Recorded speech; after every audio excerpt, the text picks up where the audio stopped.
First MCQ 2019. In a transverse wave, the individual particles of a medium moves. अगर हमें transverse waves की definition याद हो तो वो कहती है that vibratory motion of a particle of a medium is perpendicular to the direction of propagation of waves. Means perpendicular होते हैं to the direction of propagation of waves, तो इसलिए जो इसका करेक्ट आंसर है वो हमारे पास डी है, perpendicular to the direction of propagation of waves. ठीक है, तो इसका हमारा correct answer perpendicular to the direction of propagation of waves है। और parallel to the direction of propagation of waves हमें पता है लॉन्गिट्यूडनल वेव्स होती हैं, तो वो सी और डी में ही कंफ्यूज होते हैं, तो जो राइट और करेक्ट आंसर इसका था वो डी था। Next question, in a ripple tank the factors which change during refraction of water wave is are. हमें पता है रिफ्रैक्शन के लिए क्या डेफिनेशन किस तरह से डिफाइन करते हैं, when a wave from one medium enter into the second medium at some angle, its direction of travel changes. उसका डायरेक्शन चेंज होता है तो मीन्स स्पीड चेंज होती है और वेवलेंथ चेंज होती है। अगर आपको उसकी डायग्राम याद हो, फ्रीक्वेंसी चेंज नहीं होती है, तो इसलिए जो इसका करेक्ट आंसर है वो सी 1 and 2।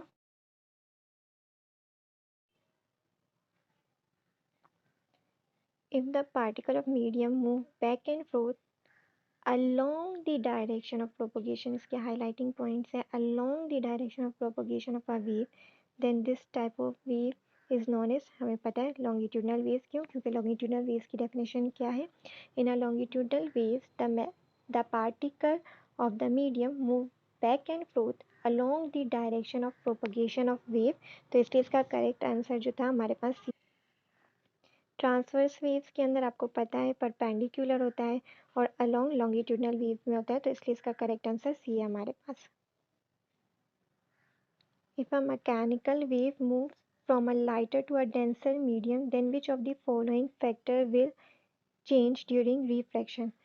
पहले भी हम ऐसा एमसीक्यू देख चुके हैं, वेवलेंथ चेंज होती है और स्पीड ऑफ वेव चेंज होती है, फ्रीक्वेंसी चेंज नहीं होती है, तो इसलिए जो इसका correct answer 1 and 2 that is सी।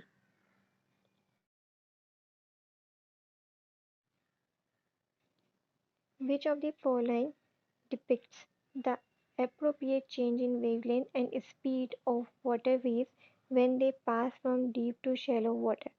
हमें पता है यहाँ पे रिफ्लेक्शन की बात हो रही है और फ्रिक्वेंसी चेंज नहीं होती है, वेवलेंथ और स्पीड चेंज होती है, तो इसमें हमसे पूछ रहे हैं कि क्या होगा जब वेव मूव करेगी डीप टू शैलो वाटर के अंदर, तो हमें पता है वो दोनों डिक्रीज होती है जब भी वो डीप से शैलो वाटर में मूव करते हैं, इसलिए इसका जो करेक्ट आंसर है वो ए है। In the given figure the frequency of wave source is 3 hertz. Frequency हमें गिवन है, वेलोसिटी हमें मालूम करनी है, वेलोसिटी का फॉर्मूला होता है frequency multiply wavelength. Frequency given है, वेवलेंथ भी हमें मालूम करनी है, तो यहाँ पे हमें वेवलेंथ दी है, बट यहाँ पे हमें 4 वेवलेंथ की वैल्यू दी है, तो हमें सबसे पहले तो एक वेवलेंथ की वैल्यू मालूम करनी है, तो इसलिए हमने 60 को डिवाइड बाय 4 किया, 1 2 3 4, तो इसलिए 4 से डिवाइड किया तो हमारे पास वेवलेंथ की वैल्यू आ गई 15 सेंटीमीटर। यूनिट्स बहुत इंपॉर्टेंट है, सेंटीमीटर सेंटीमीटर, और आंसर भी सेंटीमीटर है, तो कोई आंसर भी हमें सेंटीमीटर में ही गिवन है, तो हमें कोई यूनिट कन्वर्जन की नीड नहीं है। जस्ट हमें फ्रीक्वेंसी की वैल्यू मिल गई थी 3 हर्ट्ज क्वेश्चन से, वेवलेंथ की वैल्यू हमने कैलकुलेट कर ली थी 15, इन दोनों को मल्टीप्लाई किया, हमारा आंसर आ गया 45 सेंटीमीटर पर सेकेंड, यानी जो हमारा करेक्ट आंसर है वो डी है। यूनिट्स को देख लेना, आंसर में भी सेम होना चाहिए और क्वेश्चन में, वरना यूनिट कन्वर्जन की नीड होती है।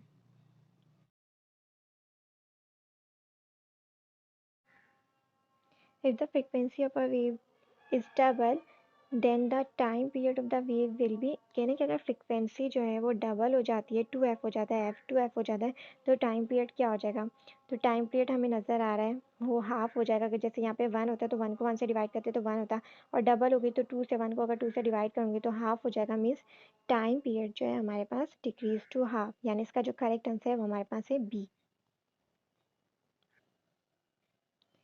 If the velocity of a sound wave is 340 meter per second, means हमें velocity given है 340 meter per second and its frequency is 200 hertz, frequency हमें given है 200 hertz, then the wavelength of the sound will be, हमें पता है velocity is equals to frequency multiply by wavelength, तो हमें यहाँ पे wavelength पूछा है, velocity और frequency की वैल्यू हमें given थी, जस्ट हमने फॉर्मूले में उनकी वैल्यूज पुट की और आंसर निकाला, तो हमारा जो करेक्ट आंसर आया वो बी है 1.7। आप कैलकुलेटर से इसको करके चेक कर सकते हैं।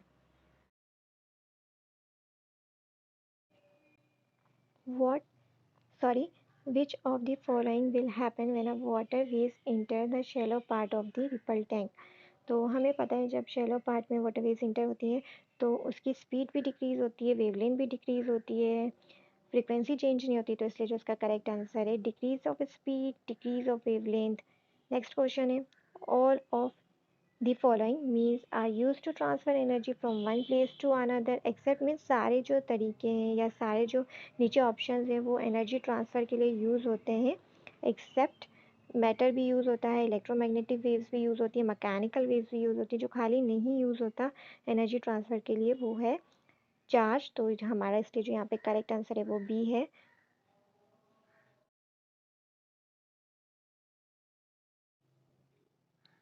The given diagram show two persons holding the opposite end of a rope. If a person give an up and down jerk to the rope, then which of the following type of wave is produced in the rope?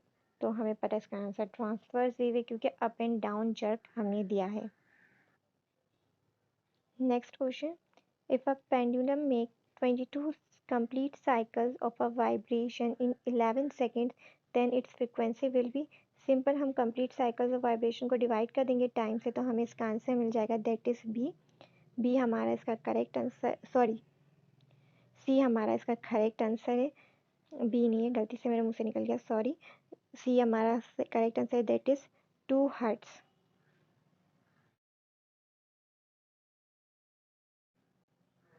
Which of the following depicts the appropriate change in wavelength and speed of waves when they pass from deep to shallow water? हमें पता है wavelength भी decrease हो जाती है और speed भी decrease हो जाती है, इसलिए जो इसका करेक्ट आंसर है वो ए है, that is decrease in wavelength and decrease in speed.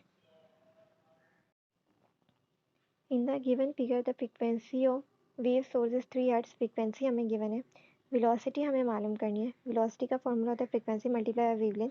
Frequency given है, वेवलेंथ भी हमें मालूम करनी है, तो यहाँ पे हमें वेवलेंथ दी हुई है, बट यहाँ पे हमें 4 वेवलेंथ की वैल्यू दी है, तो हमें सबसे पहले तो एक वेवलेंथ की वैल्यू मालूम करनी है, तो इसलिए हमने 60 को डिवाइड बाय 4 किया, 1 2 3 4, तो इसलिए 4 से डिवाइड किया तो हमारे पास वेवलेंथ की वैल्यू आ गई 15 सेंटीमीटर। यूनिट्स बहुत इंपॉर्टेंट है, सेंटीमीटर सेंटीमीटर, और आंसर भी सेंटीमीटर है, तो कोई आंसर भी हमें सेंटीमीटर में ही गिवन है, तो हमें कोई यूनिट कन्वर्जन की नीड नहीं है। जस्ट हमें फ्रीक्वेंसी की वैल्यू मिल गई थी 3 हर्ट्ज क्वेश्चन से, वेवलेंथ की वैल्यू हमने कैलकुलेट कर ली थी 15, इन दोनों को मल्टीप्लाई किया, हमारा आंसर आ गया 45 सेंटीमीटर पर सेकेंड, यानी जो हमारा करेक्ट आंसर है वो डी है। यूनिट्स को देख लेना, आंसर में भी सेम होना चाहिए और क्वेश्चन में, वरना यूनिट कन्वर्जन की नीड होती है।